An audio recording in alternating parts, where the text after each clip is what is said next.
Okay, we're now ready to accept your questions. Gab? Hello, ma'am, sirs.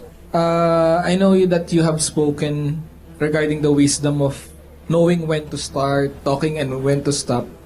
But I would just like to ask if Tuesday is really the right time to stop regarding the Article 4 of the Articles of Impeachment. Kasi parang merong, while the hearing has been dragging, parang slow-paced, may sentiments na parang bitin yung pag-present ng mga witness sa Article 4. Do you think it's the right time to stop po? After the testimony of Director Matibag, it will be the right time to stop. Naging matatag at malinaw ang pagpresenta ng aming ebidensya. Our witnesses who are credible has said that the case is airtight at sigurado silang the threat is real. And remember that this is a constitutional process. Hindi ito simpleng krimen sa ilalim ng batas. Ito ay paglabag ng saligang batas. We are trying a case for betrayal of public trust. At sa ebidensya pa lang na napakita ng prosecution sa una naming dalawang testigo, na makikita ng malinaw at matatag ang kaso.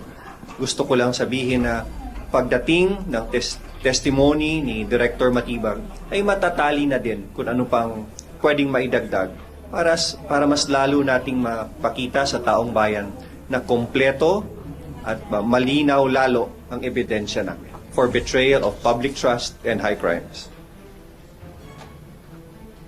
Any addition to that po? Okay na po. Clarify ko lang din po regarding kay Attorney Matibag kasi may request po siya na mas mapaaga po siyang mapresenta pero ngayon po Tuesday po siya ipepresenta. Paano po yun? Nakausap po ba ng prosecution si Attorney Matibag?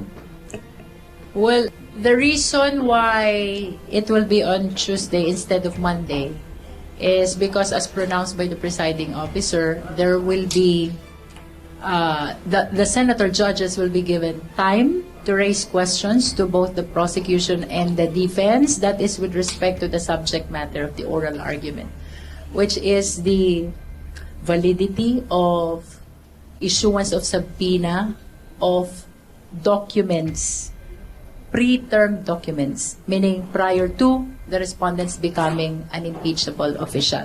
I wish to believe that Director Matibag is monitoring also the impeachment trial, but we'll make sure that he will be properly informed of the change in the schedule of his appearance in the impeachment court. May dagdag ko lang kanina, kahit 2, 3 at 4 na oras mong i-cross-examine ng aming testigo, wala kang mapipiga sa testigong nagsasabi ng totoo at walang tinatago. That is why the prosecution is confident that we have presented our case clearly to the impeachment court as well as to all Filipinos who are watching the impeachment proceedings. Sir, sorry to follow up lang dun sa sinabi niyo po. But wouldn't be or presenting a psychiatrist or presenting Sheriff Abe contributed greatly case? Hindi po ba siya makakatulong kung sakali? We always have to balance, and like what Attorney Lorna said, you should always know when it's the right time to stop. At sa palagay namin, ito ang pinakamagandang panahon kung saan malinaw at paulit-ulit na sinasabi na ang aming aligasyon sa articles of impeachment ay malinaw na patunayan na ng ebidensya. One final question po. Yung pace po kasi nung trial has been slow. O parang hindi naman siya ma-deny ng kahit na sino. Pero who benefits po ba as slow pace? Is it the defense or the prosecution? The prosecution has greatly benefited with the pace of the trial kasi paulit-ulit na lumalabas yung aming ebidensya at paulit-ulit na nasasabi ng aming mga testigo. Bakit ito naging violasyon hindi lang sa batas as a threat, but it's a violation of the Constitution in the form of betrayal of public trust. Pero sir, kung beneficial pala sa inyo, bakit po kayo yung nag-withdraw? Bakit prosecution yung nag-withdraw? Dahil sa ngayon, kompleto na at hindi na namin kailangan dagdagan pa. It's unnecessary, it's redundant, at ayaw din naming sabihin ng mga taong paulit-ulit na lang. mahirap na magsawa ang mga tao at mawalan ng kanilang atensyon kung nakuha na natin ang lahat nating dapat makuha. Can I just add to the question, Iho? May I just give emphasis dun sa dahilan na na-point out ni Attorney Kapunan kahapon, no? 3 mahahalagang salita ang binitawan niya kahapon sa kanyang manifestation. Surplusage, kalabisan, redundancy, paulit-ulit, lack of necessity, hindi na kailangan. And this represents the reason why we withdrew some of the names or 5 names from the list of prosecution witnesses. And I reiterated that in my manifestation because indeed, kapag nakita mo na hindi na kailangan, kalabisan na at paulit-ulit na, like what she said, we should know when to stop. Yes, idadagdag ko lang, no. Why no longer meron tayong kasabihan na the thing speaks for itself. When Senator Pia said that I was giving my opinion on the video about Attorney Lopez crying and complaining, that was not an opinion. Because the video really, it was a statement of fact. The video showed, our video, which was used by the defense as its own witness, showed Attorney Sulaika crying. That was not my opinion, it's a factual statement. It also showed her complaining about her alleged violation of human rights. So just to correct with due respect, what were inaccurate statements, they were not opinions, they were just statement of fact from the video presented. Secondly, why not the psychiatrist? Because again, the video of all, the many videos, even the 7 timestamps which were shown to show the emotional tirade, kung paano mag-respond ng isang vice president, her emotional outbursts, her tendency to use expletives, no, to use very well, you know what word she used, no? They by themselves do not require any expert witness to testify.